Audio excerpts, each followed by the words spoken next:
Um avião de grande porte agora acaba de bater, isso há instantes atrás, na outra torre. Olha, vocês estão vendo aqui o momento do choque. Nessa altura já se começa, evidentemente, a pensar também na hipótese de um atentado. Naquele momento, acho que ninguém mais acreditava que era um acidente. 2 momentos foram muito marcantes durante a narração. Quando o Pentágono é atacado. Nascimento, desculpa te interromper, mas é que a CNN está dando uma informação exclusiva de que, nesse momento, o Pentágono também estaria pegando fogo. Porque aí caíram todas as fichas e falei assim, não, isso agora é muito mais sério do que a gente imaginava. E quando a primeira torre cai, né? A primeira torre que, na realidade, é a segunda torre a ser atingida. Nesse momento, veio uma fumaça gigantesca, a gente estava falando, eu e Nascimento. E, de repente, o prédio desabou.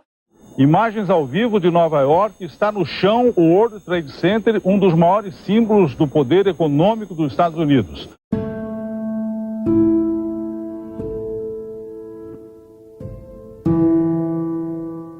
Não parece, mas já se passaram 20 anos desde a trágica manhã do dia 11 de setembro de 2001. E talvez você até se lembre do que estava fazendo quando aqueles aviões sequestrados por terroristas atingiram as Torres Gêmeas, em Nova York, símbolo do poder econômico dos Estados Unidos, e o Pentágono, centro do planejamento militar do governo norte-americano, em Washington. Todo mundo, quando começa a falar de 11 de setembro, começa a descrever o que estava fazendo, né? Naquela ocasião, Simone Duarte estava na redação da afiliada da TV Globo, em Nova York, conforme ela contou recentemente ao podcast 451 MHz. Ainda sem saber ao certo o que estava acontecendo, a jornalista entrou ao vivo para noticiar o acontecimento. A brasileira, que recentemente publicou um livro sobre o impacto desses atentados na vida de pessoas de diferentes nacionalidades, ficou conhecida, inclusive, como a voz do 11 de setembro. Até hoje, ainda circulam teorias da conspiração sobre o 11 de setembro. Neste mês, por exemplo, o diretor de uma série de documentários lançada lá nos Estados Unidos foi alvo de críticas por dar espaço a opiniões controversas de grupos que questionam a versão oficial do ataque às Torres Gêmeas. Além disso, o maior atentado da história desse país parece ter gerado uma espécie de trauma coletivo na sociedade americana, cujos efeitos ainda podem ser percebidos. Foi o que destacou, inclusive, o episódio de 6 de setembro do podcast Durma Com Essa, do Nexo Jornal, que lembrou os 20 anos desse fato histórico. Em 2011, a Associação Americana de Psicologia publicou uma série de artigos sobre os efeitos psicológicos dos atentados de 11 de setembro. Um deles, escrito por pesquisadores da Universidade de Stony Brook, em Nova York, diz que há 3 frentes de reações psíquicas ao 11 de setembro. A superação, que são aqueles que acreditam que não há nada que possa ser feito para apagar os ataques da história e que o melhor a ser feito é dialogar de forma pacífica com o resto do mundo, a ansiedade, que aparece nas pessoas que temem um novo ataque e querem que os Estados Unidos se protejam de qualquer forma de um episódio similar, e a raiva, que se manifesta principalmente na aversão por muçulmanos, fator que impulsionou a ascensão da extrema-direita no país na década de 2010, com a eleição de Donald Trump. Os autores desse artigo dizem que a ansiedade é a reação mais numericamente expressiva, e dados recentes corroboram com isso. Uma pesquisa feita pelo Centro de Pesquisa Pew agora no dia 2 de setembro de 2021 mostrou que 42% dos americanos que se opuseram à saída do exército americano do Afeganistão disseram que tinham medo de um novo ataque. E 74% dos americanos acreditam que o combate ao terrorismo deve ser a maior prioridade do governo. Como foi dito nesse mesmo episódio do podcast do Nexo, as notícias sobre o encerramento caótico da ocupação americana no Afeganistão reforçaram os enormes impactos políticos e militares que os atentados às Torres Gêmeas e ao Pentágono continuam tendo 2 décadas depois.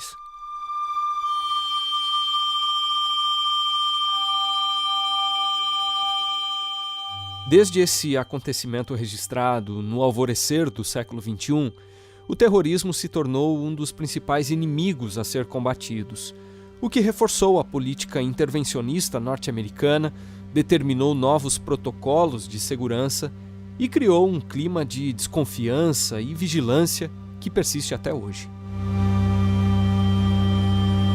Trilhões de dólares passaram a ser gastos anualmente depois que a nação mais poderosa do mundo declarou guerra ao Afeganistão e ao Iraque.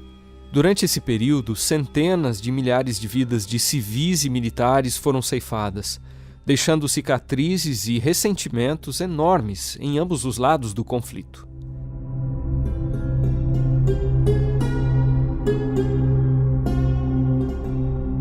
Essa guerra, tanto bélica quanto de narrativas, também reforçou alguns estereótipos em relação ao mundo islâmico. E é precisamente nesse ponto que nós pretendemos nos concentrar no episódio de hoje. Você vai acompanhar a conversa com uma professora da USP, que é muçulmana, e estuda o Islã há 20 anos, e vai também ouvir um missiólogo adventista que entrevistou universitários islâmicos em sua tese de doutorado, que foi recém-defendida nos Estados Unidos. Eu sou Wendel Lima e estou aqui com Márcio Tonetti para apresentar o podcast da Revista Adventista.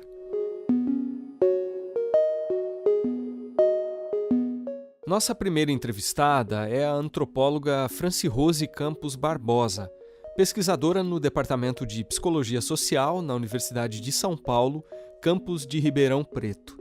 Ela cursou um pós-doutorado em Teologia Islâmica pela Universidade de Oxford, na Inglaterra, e pesquisou temas ligados à islamofobia e mulheres muçulmanas. Professora, vamos começar falando um pouco sobre os reflexos do 11 de setembro de 2001. Que imagens o mundo ocidental construiu e disseminou nesses últimos 20 anos a respeito do mundo islâmico? Nesses 20 anos de pós-11 de setembro, né, esses 20 anos que a gente tem acompanhado, que eu tenho feito ainda, realizado pesquisa em comunidades muçulmanas, a gente pode dizer que a intolerância religiosa, principalmente com os muçulmanos, tem crescido e a ideia de um Islã, de muçulmanos terroristas também, né?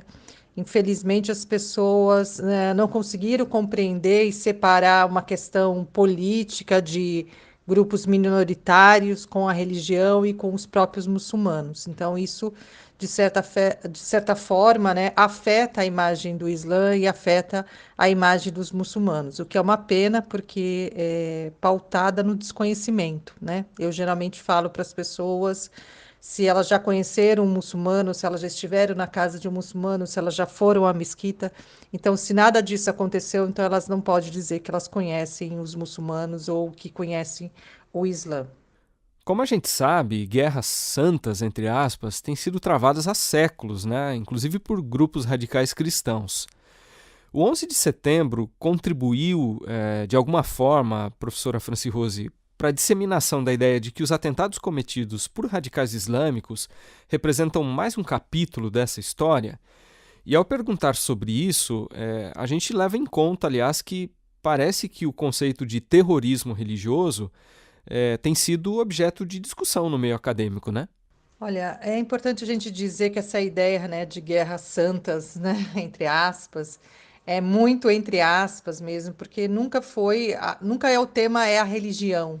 Não se luta pela religião, não se luta por Deus, por Allah subhanahu wa ta'ala, não se luta por princípios religiosos, né? Essa luta não passa mais do que uma luta econômica, social, de poder, muitas vezes de poder bélico, muitas vezes um poder de um determinado grupo sobre o outro, e nada tem a ver com a religião, né? Eu acho que quanto mais a gente coloca a religião no meio, menos a gente compreende esse fenômeno geopolítico. Um fenômeno que incide muito em outros grupos, como o próprio Estados Unidos, como próprio a Rússia, como a China, como outros países que estão dentro dessa geopolítica e que, de certa forma, disseminam também o próprio Israel, né? Com a questão da Palestina. Então, a gente não pode associar a religião a esses conflitos.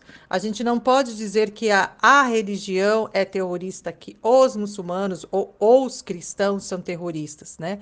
As questões são muito mais profundas, né? São questões de fato, são aspectos socioeconômicos, geopolíticos, e é disso que se trata. Não existe essa ideia de terrorismo religioso, porque não é disso que se trata, não é da religião que se fala. Aliás, professora, recentemente o Reginaldo Nasser, que é professor associado de Relações Internacionais na PUC de São Paulo, também fez uma ponderação semelhante num episódio especial sobre os 20 anos do 11 de setembro do podcast Outra Estação, que é produzido pela Rádio Educativa da Universidade Federal de Minas Gerais. Eu acho que são duas posições que a gente tem que tomar muito cuidado. Uma, dizer que a explicação está na religião muçulmana, que é dentro da religião muçulmana que tem essa ideia radical, agressiva e que, portanto, faz parte, vamos dizer assim, da essência da religião. O outro lado dizer, não tem nada a ver com a religião. Não, tem porque, no sentido sociológico, ela diz respeito a comportamento, ela diz respeito à visão de mundo, diz respeito a uma postura diante do outro. Ela está presente também aí na interpretação e na instrumentalização. Se você for olhar nesse centenas de grupos religiosos, que abrange mais de 1 bilhão de muçulmanos no mundo, você não vai ter 0,01%, se der isso, dos que fazem essa interpretação e que vão promover atos terroristas. Outro ponto que talvez seja importante a gente considerar, doutora Franci Rose, é que desde os atentados de 11 de setembro, expressões como fundamentalismo religioso foram bastante disseminadas pela mídia. Então eu pergunto, em que medida o ataque ao World Trade Center contribuiu para que o fundamentalismo religioso ganhasse o debate global? E que noções de fundamentalismo se fortaleceram desde então? Do ponto de vista religioso, não há nenhum problema ser fundamentalista, porque a ideia do fundamentalismo, né, para o religioso, para a pessoa religiosa, seja ela cristã, judia, muçulmana, é seguir os fundamentos religiosos, né, as suas fontes escriturárias. No caso do muçulmano, seguir o que está no Alcorão, o que está na Suna do profeta Muhammad. Então, seguir os pilares da fé, os pilares da prática. Então, não há nenhum problema nesse sentido. O que há, e certamente a gente tem que chamar a atenção, seja para qualquer religião, seja cristã, seja muçulmana, seja judaica, né, ou qualquer outra, é o extremismo. A gente não pode conviver com o extremismo. E o extremismo, ele pode ser observado toda vez que você faz uma leitura muito radical do texto sagrado, seja qual texto sagrado a gente está se referindo, né? Então, você me pergunta em que medida o ataque ao World Trade Center contribuiu para que o fundamentalismo religioso ganhasse o debate global. Ainda é uma visão distorcida. Nós ainda estamos atrelando a religião às questões negativas. Nós estamos atrelando a religião ao atentado do Trade Center, né, do World Trade Center. Não é fato, não é verdade, né? Esse atentado foram feitos por pessoas extremistas. Nem fundamentalistas elas são extremistas, são pessoas que não entenderam a religião, são pessoas que estão em busca de mostrar o seu poder e não mostrar a religião. E, professora, como as alas mais moderadas do islamismo veem as diferentes vertentes do radicalismo islâmico? É importante a gente dizer que no meio acadêmico, né, e aí eu estou aqui me referindo ao livro O Islã Reformer ou A Gênese do Islã, do professor Tariq Ramadan, existem várias formas de você ler as escrituras alcorânicas, né, o texto alcorânico, a forma da Sharia, há várias formas de leitura. Ela pode ser uma leitura literalista, né, que geralmente vai beirar um extremismo, né? Quanto mais literalista a leitura, mais próximo do extremismo pode chegar. Pode ser uma leitura reformista, pode ser uma leitura tradicional, enfim, ou uma leitura mística. A gente pode ler o texto de várias maneiras. Então, isso depende muito da compreensão daquelas pessoas, da formação daquelas pessoas. A pergunta que a gente tem que fazer quando se trata de um texto alcorânico é quanto essa pessoa domina o árabe, com quem ela estudou, quem foram os seus professores, quem ensinou a religião para ela, em que contexto ela está lendo aquelas regras. Então, quando a gente pensa no Islã, eu nunca penso no Islã moderado ou o Islã radical, eu penso no Islã. E aí eu penso nessas leituras que se fazem da religião. Então, eu faço uma leitura, os sheiks que aqui vivem no Brasil fazem uma interpretação, talvez no Marrocos outra, talvez na Turquia outra, mas pensar nesse moderado, radical, não. Quem ler o Alcorão, ele sabe que é a religião do equilíbrio. Então, tudo que foge ao equilíbrio, né, ele está incorreto. Né? Então, assim, o Islã é a religião do equilíbrio. Se você está excedendo, por exemplo, é obrigatório no Islã rezar 5 vezes ao dia, né? Se você considerar, você muçulmano, considerar que você tem que rezar 6 vezes ao dia, que a regra é essa, você está sendo extremista, né? Porque uma coisa é você fazer uma oração voluntária, isso é muito comum, a gente faz muitas orações voluntárias, às vezes até antes ou depois da oração obrigatória. Mas quando você institui para você que você tem que rezar 6 vezes, você não tá fazendo a regra, né? Você está mudando a regra. Né? E mudar a regra no Islã é o que a gente chama de bidá, de desvio, né? Você inventar coisas que na religião não existem. Quando um terrorista faz centenas ou mesmo milhares de vítimas na França, na Inglaterra ou nos Estados Unidos, a tendência é que o fato ganhe uma repercussão muito maior na imprensa internacional do que um ato terrorista praticado por um radical islâmico, por exemplo, na África, na Ásia ou no Oriente Médio. Na sua avaliação, doutora Franci Rose, já existe uma melhor compreensão atualmente de que esse tipo de tragédia também traz sofrimento às populações locais, como vimos em Cabul há pouco tempo? Você está me trazendo uma questão sobre a questão do terrorismo na França, na Inglaterra, nos Estados Unidos, e aí eu te pergunto, e o terrorismo cometido pelos Estados Unidos no Afeganistão, no Iraque, né, em tantos outros países que eles invadiram, ocuparam e violentaram mulheres, principalmente, homens, crianças, né? Por que não se inverte? Por que quando acontece um atentado na França e esse atentado tem a presença de um muçulmano, você sabe qual é a religião dessa pessoa que fez o atentado?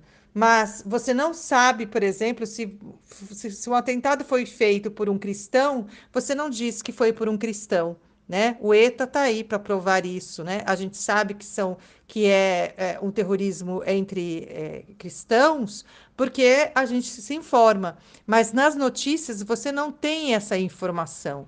Então é muito estranho que sempre olhem para o Islã de uma maneira que os muçulmanos ou o Islã são terroristas. Novamente, é um mau uso da própria religião, né? É preciso dizer que os países islâmicos, tanto da Ásia, quanto da África, quanto do Oriente Médio, eles foram colônias da França e da Inglaterra. É preciso que as pessoas saibam disso, né? Que durante muito tempo foram países colonizados, violentados, e por isso que há esse descompasso cultural. Porque, na verdade, um país que passa a vivenciar uma prática que não é sua, você está sofrendo o quê? Violência. Imagine você se os Estados Unidos fossem ocupados pelo Afeganistão, com os hábitos do Afeganistão, daquelas 4 etnias, porque são 4 etnias que a gente tem no Afeganistão. Como é que os próprios americanos viveriam? Gostariam disso? Gostariam de ser colonizados? Não gostariam de ser colonizados. Então, é uma questão que leva ao erro. É uma pergunta que leva ao erro. É preciso dizer claramente que se tratam de países que foram colonizados, vilipendiados, violentados por todas essas potências. França e Inglaterra são potências. Eles não são terceiro mundo. Eles não são países, né, que a gente tenha que diminuir. Né? Então é importante a gente inverter essa bola, inverter esse caleidoscópio, olhar por outros olhos, desconstruir essa imagem. Por fim, professora, eu gostaria de te perguntar qual é a imagem que o mundo islâmico tem do mundo cristão ocidental, a partir dessa sombra, né, vamos dizer assim, projetada por países cristãos como os Estados Unidos e as nações da Europa. Olha, a convivência em comunidades muçulmanas, principalmente no Brasil, com cristãos, não cristãos, né, pessoas de diversas religiões, elas são sempre positivas. Eu mesma tenho participado de muitos debates interreligiosos, muitos sheiks da comunidade no Brasil têm participado desses diálogos interreligiosos. Então, qualquer pessoa com um pouco de conhecimento, qualquer pessoa religiosa que tenha conhecimento, que tenha discernimento, não vai enxergar um muçulmano como um criminoso, como uma pessoa que você não pode ter uma relação, um relacionamento positivo. Da mesma forma que o muçulmano não vai olhar para um cristão de uma forma que seja negativa, né?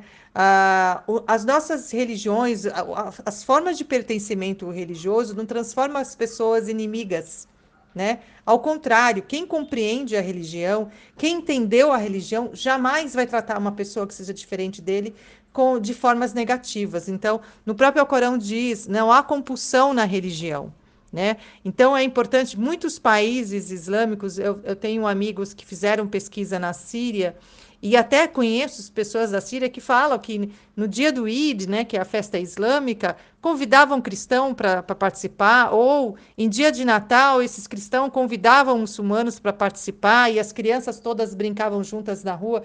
Então, você já tinha uma sociabilidade. Você vai na Turquia, você vê muçulmanos respeitando as igrejas dos cristãos.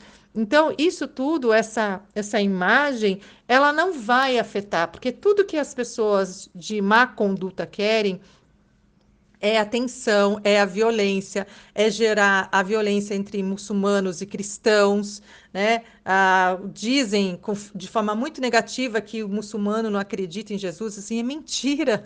Subhanallah, o muçulmano, se ele não acredita em Jesus, ele não pode nem se dizer muçulmano, porque um dos pilares da fé no Islã é acreditar em todos os profetas.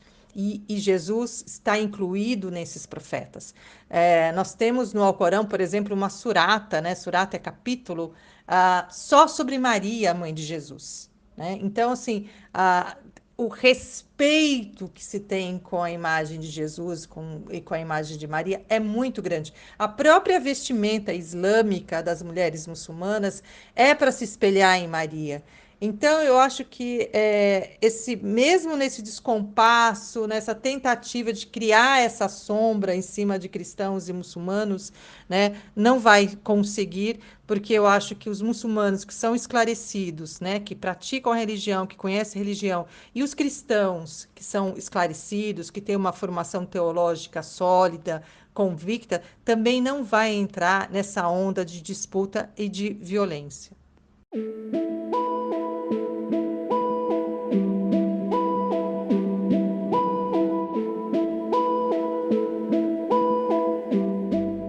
E entrando já na segunda parte do episódio de hoje, Wendel, a gente conversa com o Paulo Cândido de Oliveira, que há 25 anos é pastor da Igreja Adventista do Sétimo Dia.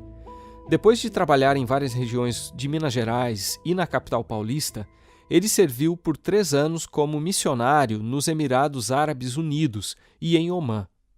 É verdade, Tonete, essa experiência no Oriente Médio fez com que o Paulo voltasse aos Estados Unidos, dessa vez para cursar um PhD em estudos interculturais no prestigiado Seminário Teológico Fuller. Ele defendeu sua tese agora em maio, na área de estudos islâmicos. E nos últimos 5 anos, o Paulo também tem trabalhado como pastor da igreja de North Ridge, na região metropolitana de Los Angeles, na Califórnia. Bem, Paulo, você viveu 2 momentos, nos Estados Unidos estudando missiologia em programas de pós-graduação. A sua primeira experiência foi no fim de 2001, como aluno de mestrado e depois do doutorado profissional na Universidade Andrews, em Michigan. E o segundo momento, já em 2016, como aluno de PhD no Seminário Fuller, no sul da Califórnia. Você poderia comparar a percepção dos norte-americanos sobre o terrorismo e o mundo islâmico nesses 2 momentos? Eu cheguei nos Estados Unidos pela primeira vez para morar e estudar em 2001, em dezembro de 2001, e os atentados tinham acontecido em setembro, né? Então ainda era muito novo, tudo muito fresco, e havia já na época uma construção desse estereótipo do muçulmano e dos países de maioria muçulmana, né? De maioria islâmica. Então naquele momento havia essa medo e essa revolta com o islamismo como sendo uma religião que queria a destruição dos Estados Unidos. Ao longo do tempo, houve daí um processo de educação da população, e você cresce várias vertentes, algumas que se tornam mais temerosas do islamismo, né? Com visões mais estereotipadas, mais simplistas, e outra visão mais educada, mais entendida, com melhor entendimento.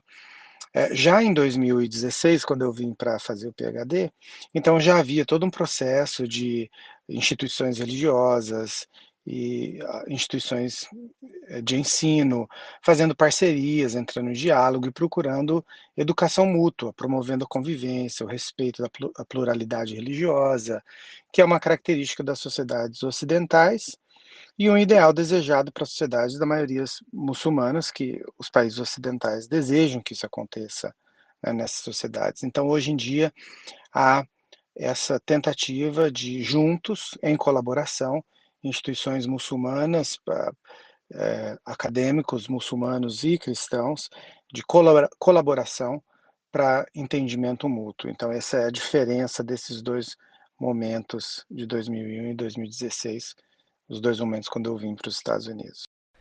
E Paulo, que impacto os atentados de 11 de setembro de 2001 tiveram sobre a reflexão missiológica nos Estados Unidos e sobre a própria prática cristã no mundo islâmico? Um ponto fundamental foi a necessidade de uma sofisticação melhor no entendimento missiológico, através da ênfase da multidisciplinaridade, uso de métodos de ciências sociais, para informar melhor essas reflexões missiológicas, que é, na verdade, perspectivas teológicas da percepção de missão. Então, houve uma necessidade de intensificar esse entendimento, mesmo para poder explicar os atentados de 11 de setembro, né? Então, os missiólogos têm sido responsáveis por construir uma ideia, uma perspectiva mais adequada quanto à diversidade da experiência islâmica global. E a experiência dos missionários contribui muito para isso, para informar a população e a comunidade cristã em geral de que o islamismo não é uma coisa única, homogênica ou monolítica, mas é diverso e até mesmo contraditório. Também existe uma crescente colaboração entre as organizações, né? E a missiologia, então, trabalha para essa melhor compreensão, para desmontar perspectivas e sentimentos negativos, e para se entender o muçulmano também como pessoas que também sofrem com as ações de extremistas, né? Extremistas religiosos. Quanto à prática, então eu ressalto dois impactos quanto à prática missionária. Primeiro, por conta das intervenções ocidentais que houve depois dos atentados, em países de maioria muçulmana, os missionários dos países ocidentais, principalmente europeus e norte-americanos, já não eram tão bem-vindos, né? Então isso abriu oportunidades para um aumento de envio de missionários de outras culturas, sul-americanos, sul-asiáticos, africanos, etc. Então, esses missionários hoje representam muito mais a diversidade étnica mundial e são melhores, mais bem aceitos, né? Ao invés no meio de uma população que se sente muitas vezes agredido por força militar e econômica de uma imposição ocidental. O segundo ponto que eu destaco é o crescente entendimento da necessidade de reconhecer o movimento do Espírito de Deus dentro do islamismo, né? Então, um crescente questionamento, perguntando o que é que Deus está fazendo entre os muçulmanos e como é que a gente pode contribuir para essa ação e atuação de Deus. Então, por isso existem várias alternativas. Então, hoje, missionários trabalham juntos e caminham juntos com muçulmanos que se tornam seguidores de Jesus, mas continuam comprometidos com as questões culturais islâmicas. Existem outras abordagens que, claro, são controversas, né? E podem ser controversas, mas há também práticas de missionários hoje em contribuição da reconstrução social, principalmente dos menores, né, infantis, nos lugares que foram devastados por guerras decorrentes de 11 de setembro, e também a receptividade e a hospitalidade de refugiados, de milhares e milhões de muçulmanos que foram forçados fora dos seus lugares de nascimento, seus países, e que foram para países ocidentais e são recebidos por cristãos que têm a oportunidade de servi-los, né, como imigrantes e movidos pelo amor de Cristo, e em nome do amor de Cristo, fazerem essa receptividade para esses imigrantes. Desde a Segunda Guerra Mundial, as missões cristãs têm sido criticadas por seu aspecto colonialista. O que significa a gente dizer, Paulo, que o empreendimento missionário da Europa e dos Estados Unidos foi ou é, em grande medida, colonialista? E que tipo de autocrítica a missiologia tem articulado para a ação da Igreja? O missionário moderno, ele é atrelado ao movimento moderno colonial, junto com as caravelas espanholas e os portugueses, depois os ingleses, franceses, holandeses, embarcavam também missionários que eram patrocinados pelos monarcas europeus. Então, portanto, o movimento moderno missionário ficou atrelado ao movimento colonial de países cristãos. Então, colonizar era também cristianizar, e cristianizar era, em grande parte, colonizar. É claro que, na prática, muitos missionários se tornaram um problema para os países colonizadores, porque eles promoveram educação, desenvolvimento, codificação de línguas nativas, vocabulário, vernáculo, e o que promoveu e contribuiu para os movimentos independentes desse país e, finalmente, para o declínio do movimento moderno colonialista europeu. No Brasil, por exemplo, as missões que buscavam conversão de nativos indígenas também era um movimento civilizatório, né, dos chamados selvagens. Essa perspectiva tinha como pressuposição a superioridade do homem branco cristão europeu, que era superior a outras etnias e culturas, e esse homem cristão branco era o ideal do ser humano e a medida com que todos os outros indivíduos e culturas eram julgados, né? Então, do ponto de vista colonial, a superioridade tecnológica e bélica dava para eles o entendimento de que havia uma clara demonstração da bênção e da aprovação divina para aquilo que eles estavam fazendo, né? É claro que a autocrítica missiológica também identifica muitas contribuições que os missionários fizeram, né, durante esse movimento colonial. Então, portanto, essa autocrítica que vem desde meados de 1950 com mais força, busca entender tanto as falhas quanto as contribuições, né, com o objetivo de construir uma missiologia para além do movimento moderno ocidental. Então, essas perspectivas coloniais, os coloniais se entendiam, né, a missiologia do tempo moderna, ela entendia como detentores da mensagem divina, responsáveis por introduzir Deus a povos pagãos. Esse movimento era caracterizado, então, partindo do Ocidente cristão para o resto do mundo, para espalhar a mensagem do Evangelho, né? Porém, eram codificados e vestidos da cultura europeia. Então, assim, formou liturgias de cultos, modelos de templos religiosos que representam uma cultura europeia colonial e foram diretamente, né, implementados.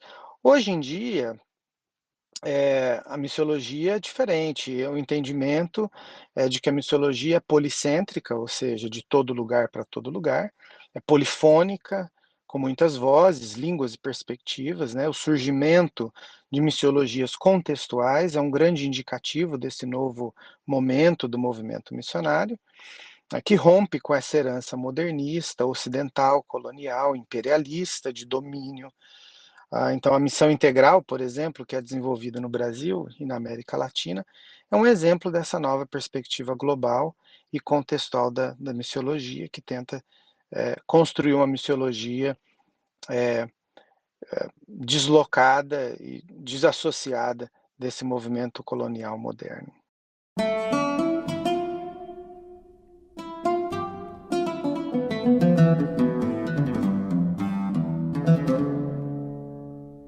Durante 3 anos, Paulo, como a gente mencionou lá na sua apresentação, você foi missionário nos Emirados Árabes Unidos e em Omã. Que tipo de islamismo você encontrou lá e como essa experiência confrontou estereótipos que você tinha sobre o mundo islâmico? A maior contribuição pessoal, como missionário e como acadêmico, na minha vivência nos Emirados Árabes, em Omã e em outros países da região do Golfo Árabe, foi a construção de laços de amizade, afetividade com muçulmanos, cidadãos comuns, né? Então eu digo, pessoas que, embora com comprometimentos religiosos diferentes dos meus, eu passo a percebê-los e viver com eles, e ver que eles passam por dificuldades, angústias, sofrimentos, da mesma maneira que eu, possuem sonhos, objetivos como eu, vivem alegrias banais e cotidianas como eu. Então, a nossa humanidade comum, família, filhos, trabalho, frustração com o governo, extremistas religiosos, elas são muito similares. Então, as nossas crenças passaram a ser complementares. Nossas conversas contribuíam para o crescimento mútuo e nós nos ajudávamos em aspectos variados da vida. Então, essa naturalidade, ou o que eu chamo, né, uma normalização do muçulmano como pessoa, construída através dessa hospitalidade mútua de receber um ao outro, permite a formação de laços afetivos duradouros. Foi assim para mim. Então, por exemplo, a missióloga francesa Evelyne Ressachet, ela usa a teoria do apego, ou da vinculação, que é encontrada na psicologia, para estudar e propor aí a formação de vínculos entre cristãos e muçulmanos. Então, ela estudou, por exemplo, os imigrantes argelinos chegando na França e desenvolvendo essas relações com a igreja cristã francesa, que ajudava esses imigrantes a se ajustarem na nova realidade. Então, esse apego e esse vínculo são laços profundos de amizade e respeito que transcendem, mas não anulam as diferenças religiosas e permite a desconstrução de estereótipos e caricaturas negativas do outro, né? Então, o islamismo que eu encontrei, né, nessa minha convivência no Oriente Médio, faz parte das minhas pesquisas também, é um islamismo diverso e por vezes contraditório, né, de pessoas comuns que buscam na fé e crenças significado, direção para sua vida, uma vida plena. Então, esse islamismo de cidadãos comuns, que sofrem também, são alvos também de extremistas religiosos, né? Então, no 11 de setembro, milhares de pessoas inocentes morreram nos Estados Unidos, mas também muitos muçulmanos em outras localidades ao longo dos anos, desde do 11 de setembro, também morreram brutalizadas e vítimas de extremistas. Então, os extremistas religiosos, eles não só têm os infiéis de outras religiões como seu alvo, mas também contra muçulmanos que não compartilham, né, das mesmas ideias ou vertente religiosa. Então, na minha experiência, o que trouxe foi esses amigos que são caros para mim, para minha família, para as minhas filhas, muçulmanos hospitaleiros, gentis, amáveis, em sua maioria, com o coração aberto para a manifestação de Deus nas suas vidas, né? Claro que eu encontrei também muçulmanos agressivos, intolerantes, mas esses foram exceção à regra geral. A sua pesquisa de doutorado, que foi defendida em maio, como nós já citamos, não é? Investigou como jovens islâmicos universitários estão construindo sua própria identidade a partir do contato com diversos discursos, imagens e também representações que eles encontram nas mídias digitais. Conta pra gente, Paulo, o que é que você descobriu aí nessas entrevistas? Na minha pesquisa mais recente, né, de PhD, eu entrevistei um grupo de alunos universitários nos Emirados Árabes e eu queria entender como que as interações no universo digital afeta a construção de significado e a formação da identidade islâmica deles, né? Eles são jovens que com poder aquisitivo muito alto, com infraestrutura mais do que primeiro mundo, né? De vanguarda. E todos, no dia a dia, têm os seus telefones e computadores e acesso irrestrito à internet e tudo, e eu queria descobrir como é que isso estava afetando. Então, o que eu encontrei foi um grupo de pessoas de alto nível educacional formal, sofisticados, cosmopolitanos, engajados no diálogo mundial através das suas interações numa sociedade mediada por computadores. Eles são orgulhosos da sua tradição islâmica, ainda que tenham profundos questionamentos.